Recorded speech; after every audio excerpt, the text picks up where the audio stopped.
jeruk ataupun timun suri. Reaksi cepat. Ratna. Jadi seorang koruptor di Indonesia tuh bergennya kuat. Kalau sudah kabur, tiba-tiba minta dijemput lah, ngaku sakit lah, terus minta tahanan kota lah. Oh ini neneng tadi nih ya, Iya. pakai dia neneng. Ini neneng Jangan ini dibiasakan seperti sebenarnya sudah ditangkap atau belum ya?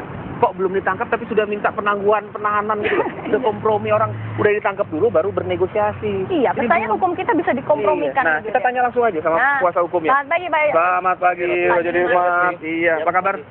Alhamdulillah baik. Baik ya, pagi hari ini ya. Kita bicara soal neneng di Simpang Siur nih beritanya. Walaupun kemarin sudah terkonfirmasi ke KPK apakah sudah ditangkap atau belum neneng ini gitu ya. Karena ada pernyataan kan dari tim kuasa hukumnya bahwa memang meminta tahanan rumah begitu. Nah, saat ini neneng ini sudah ditangkap atau belum nih klien Anda ini? Ya, jadi begini Rizky ya, dengan Ratu. Kami sudah ajukan surat ke KPK tanggal 26, karena kuasa kami terima tanggal 25 ya. Dan di surat tersebut kami ingin audiens dengan Ketua KPK dalam rangka keinginan Ibu Neneng untuk kembali ke Indonesia. Ya. Adapun dasar kembali itu yang pertama adalah alasan anak-anak ya, yang semua 3 orang itu masih balita. Balita 5 tahun, 3 tahun, 1,5 tahun. Nah, yang kedua ya, Ibu Neneng ingin mengklarifikasi, ingin menjelaskan ya hal-hal yang dipersangkakan kepada dia ya, yang dia tahu melalui media ya. Dia mengatakan ya, kepada salah satu keluarga ya, bahwa apa yang dituduhkan kepada dia itu sama sekali tidak benar. Dan karena itu, saya ingin kembali ke Indonesia, yang pertama untuk anak saya, yang kedua untuk menjelaskan seterang-terangnya apa yang saya tahu, saya lihat dan saya dengar. Kenapa tidak langsung kembali ke Indonesia?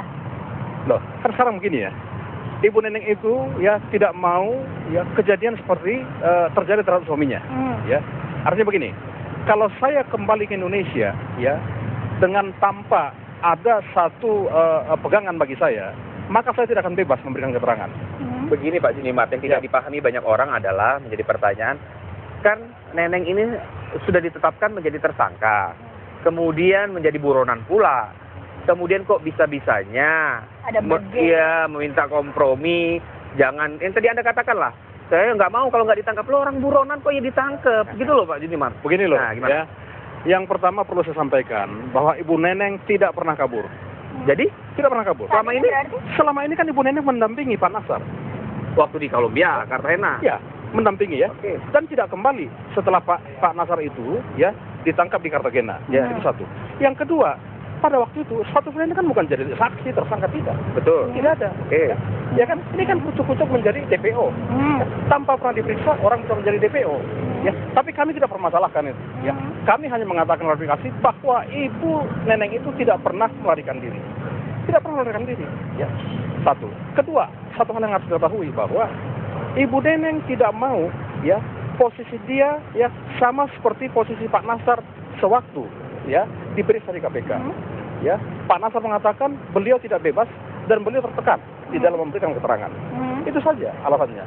Jadi makanya karena itu kami bikin surat kepada KPK ya dengan dasar untuk memfasilitasi dan memberikan bukan keringanan, memberikan waktu dan ruang gerak yang bebas terhadap Ibu Neneng memberikan keterangan. Oke. Pertanyaannya, Sebagai saksi, tidak dengan kondisi atau tidak dalam posisi sebagai tersangka. Sebagai status apapun, tapi tolong diberikan waktu dan ketenangan kepada beliau yang nyaman, memberikan keterangan, tidak terpresur. dengan nyaman itu artinya apakah meminta tahanan rumah itu dikabulkan? Sampai saat ini kami belum menerima ya Bukan. tanggapan surat kami Oke. dari KPK. Oke. Nah, jadi begini pertanyaannya Pak Junimat. Apakah Ibu Neneng ini akan kembali kalau permintaan tadi dikabulkan? Oleh KPK. Ya. Begitu? Enggak, sekarang begini ya. Gimana? Sekarang begini. Kan menurut KPK, Ibu Neneng itu sudah DPO. Ya. Menurut KPK, Ibu Neneng itu sudah ketahuan di salah satu negara X. Betul. Kan begitu ya. Nah, KPK sedang mencari dan proses dengan Interpol. Kan begitu sekarang ya? Ya, itu satu.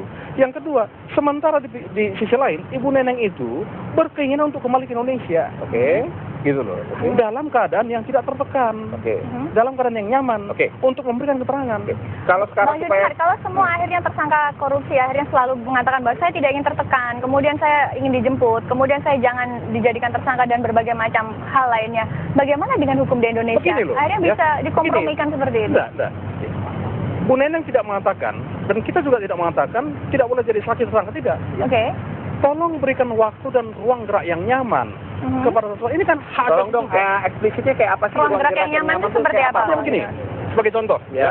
kalau seseorang ya datang, ditangkap, ditahan, tentu dia kan tidak bebas lagi untuk memberikan keterangan.